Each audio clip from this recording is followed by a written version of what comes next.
and he went to go punch the defender. At this point, I go to the bus driver and I tell him what's going on. I genuinely thought that I was gonna be seriously injured. I felt so alone. So I'm so grateful for the passenger who did step in and defend me. Salsabil says abuse like this is so common that it's become almost normalised. This happens to me really often, that if I report every single incident, I think I would probably just live at the police station.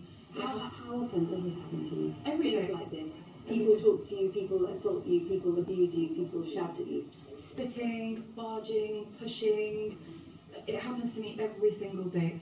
We kind of convince ourselves that this is something we have to tolerate rather than report. I think also the lack of confidence that we have in the police. A lot of women do report incidents like this and they are dismissed. And being dismissed is very demotivating to ever approach the police again, which is something I personally experienced. But I did go to the police and I did report an incident and they were quite dismissive about it.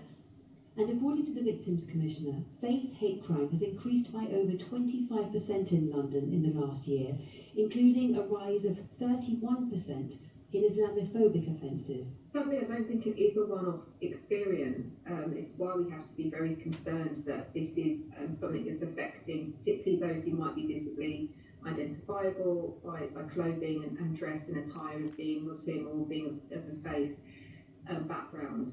I think it's really concerning to hear that someone who was subjected to this kind of behaviour felt that they weren't able to report what had happened to them to the police because they lacked confidence that anything would be done about it.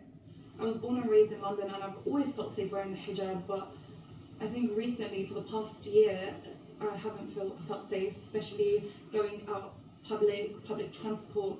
I don't feel safe. I want people to understand that Muslim women are just women living their lives. We should never justify abuse based on how someone dresses. If a woman chooses to wear the hijab or the niqab or doesn't choose to wear any religious clothing, she should never feel unsafe.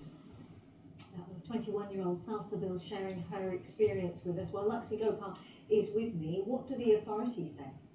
Well, first of all, it's important to get across that sadly Salsabil's experience is part of a bigger picture, not just in terms of faith-based hate crimes, but hate crimes in general, including homophobic, anti-Semitic and, of course, Islamophobic offences. For example, recent figures from the Met Police showed that racist hate crimes in London were up 9% over the past year, with nearly 18,000 reported offences. And as we know, many offences go unreported. It's a very underreported crime.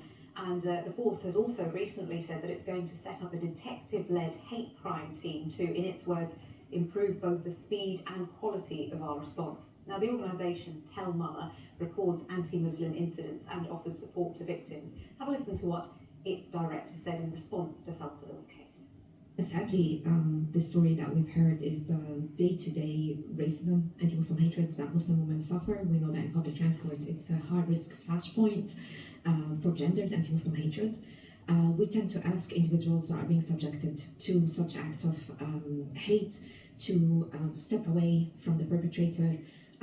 We hope that upstanders that are in the area can reach out, intervene safely, comfort them, note down the details of the perpetrator and report it in. But mainly, we are always concerned about the safety of women, specifically Muslim women that are on public transport. Some advice there from the organisation Tell Mama, as you say. What is that advice for anyone who is a victim of hate crime here in the capital or witnesses one?